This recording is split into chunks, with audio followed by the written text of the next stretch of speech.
Hey everybody, Coach Brad here with the IYCA, and I'm coming on in a response to one of my videos where I talked about key performance indicators, specifically the vertical jump and its relationship to recovery and fatigue, right? So I'm going to shoot a short video here just to explain what that means and how we could better track that as strength and conditioning professionals. So key performance indicators are really key into understanding who our athletes are at the time of testing. But what it also allows us to do is create a benchmark in which we can refer back to either daily, weekly, monthly, or in testing cycles for whatever sport or however you're running your business may need. So let's take that counter movement jump and vertical jump. So you have to understand first the difference between counter movement jump and a vertical jump, okay?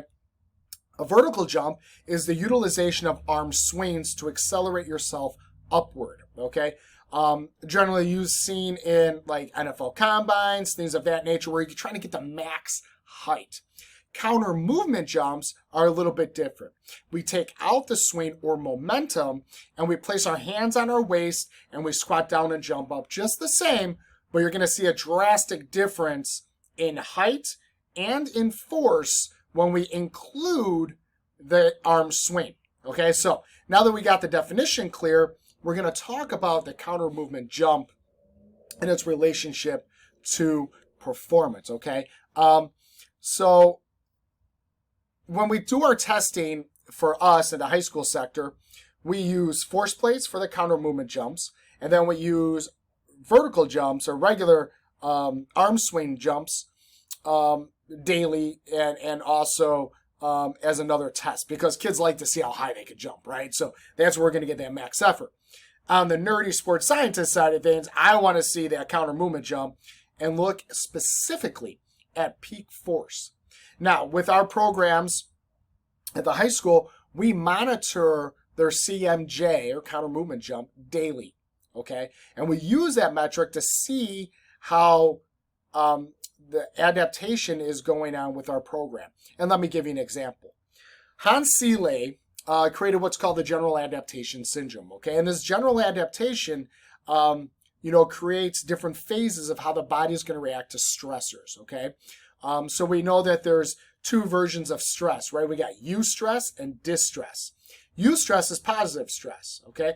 Distress is alarming stress or stress that's not good for the body. So let's use that counter movement jump, and let's pick something that's a pretty easy number to get our heads around. So let's pick 20 inches as my counter movement jump, day one of testing.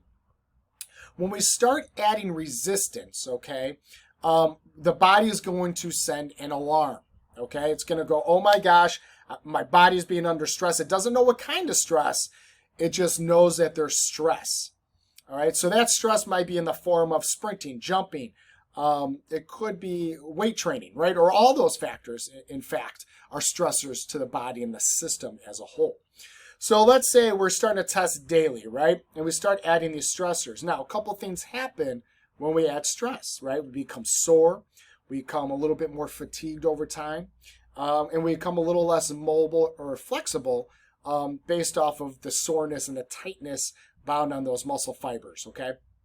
And the inability for our system to flush out any issues within our muscle or system, okay? So that's why we get sore. All right, so now that we cover that, when we get into our stress, all right, we're adding this load and we're looking at this counter movement jump daily, I should see a dip or a decrease in my vertical jump or counter movement jump, okay? And that's because the body can't reproduce that same force output when it's sore and when it's trying to adapt, the general adaptation syndrome, adapt to the stressors that are on it, okay? And we know adaptation, specifically neuromuscular adaptation, is somewhere between 4 to 6 weeks, and that's why we test every 4 to 6 weeks, right? And some athletes, if you're working with a lot of them, will either adapt at the 4-week mark or maybe they're late adapters, okay? So we try to kind of figure out when we should test and post-test. So now we're testing this counter movement jump every day we have them. Say It's at 20 on the first day. It might be 19 and a half. Anywhere in between 10%, you're going to see that vertical jump. Week 2, we might see a loss of about 10 to 15%. Week 3 could be upwards of 20%. But what you're going to see as the body adapts, okay, we're going to see now a rebound effect, right? And that rebound effect is now the body's acclimated to the resistance, and that's why you don't change resistance every day, right? We stay on this program, and we should have this peak, whatever blocks we're in or whatever program we should have these intermittent peaks of when we want them to change programs or move along the program methodology in which you set forth. So say week 4 now, we're starting to see that vertical stick around now 20, and every day we're going to see that go up a little bit. Finally, when we get to testing day, we might see them jump a 22, which would be a 10% increase. Maybe it's even a 21.5. Maybe it's 23. Maybe they had a really good phase and they were so new to training, it might be a 25 or 24 because it cleaned up some issues. But this daily capture of the movement allows you to see the adaptation of your athlete. Now, we talked about eustress and distress, right? Can weight training be a eustress? Sure, people love it, right? But it's really distress on the body, okay? But when we acclimate and we get through those initial alarm phases of Hans Selye's model, the general adaptation model, we start seeing how the body's reacting, and we just start, after the first week, we're not sore anymore. Our body's now starting to build, and we're starting to lay layers on top of that foundation that you set with that program. We're going to see that new testing number be 22. Now we add in more stressors, right? And now we're going to see that adaptation syndrome take place. So how does this relate to recovery? Well, it relates in a couple factors. One, it allows us to see how the body's reacting. If it reacts in a negative fashion for too long, there's a couple things going on. One, they could not be recovering properly. Poor nutrition, poor sleep, poor rehydration, right? Could be stressors from school as well if we're dealing in that sector. And it could be maybe they're doing more work outside of here because maybe the program is too basic for them that they think adding more is going to make them do better. I'll give you an example, and I use this example with my students in class. We had an athlete who jumped to 29, very good vertical jump. And as we went through the 6 weeks, he got all the way down to a 24. And he never really rebounded. So we had conversations, building relationships with those athletes, right? And yeah, he was going to the gym four other nights a week trying to lift extra because he thought he needed that. And what we saw when I showed him these graphs and I showed him all the numbers, he then made sense. And then it took 2 other training cycles to get into the 30s, right? It took him that long to recover. Now, you often hear about overtraining syndrome, okay? And that's part of the Hans Selye model. However, overtraining is very difficult to get to. We have overreaching syndrome, which can be positive and negative. And overreaching syndrome, when positive, is we all get to that kind of cusp where we're working really hard, and then we start recovering, and then we start going up and adapting. We can get to overreaching in a negative manner where we're getting to that point and then we just don't adapt because we put too much stress. So these daily metrics that we're using, vertical height jump, it could be force if you have force plates. It could be RSI, reactive strength index, that allows you to capture daily data and make good decisions on adapting your program. For example, that gentleman that I spoke of that wasn't really adapting, we had to change some of his volume and intensity to help him recover. We had to give him some recovery modalities to help him recover and get through that distress to hopefully see that adaptation, which we did see. There's quite a number of articles out there.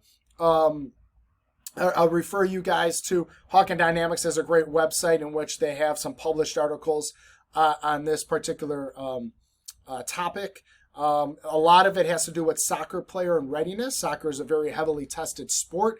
But a good idea and thing to look at is whatever you test it consistently. So if you're going to do the counter movement jump with the hands on the waist, do that jump every day. If you're going to do a vertical jump, say you have a jump mat or whatever kind of mat, you don't have force plates and you only have a couple metrics to look at, you can use the vertical jump with the arm swing. Just be consistent in what you're testing. I hope this clears up any questions, answers you have. And I hope If you have any further questions, please message me. I'm open to discuss. I love sports science. I love this topic because it's one way as practitioners we can really get a good insight of how our athletes are adapting to the programs that we're creating. And one, that forces us to be a better coach. Two, it forces us to understand our program so in depth that we can relate that information, disseminate it to those athletes. And three, allows us to help our athletes adapt and to become the best versions of themselves at the end of the day. Again, I'm Coach Brad. I hope everybody has a great day, and thank you for listening to me.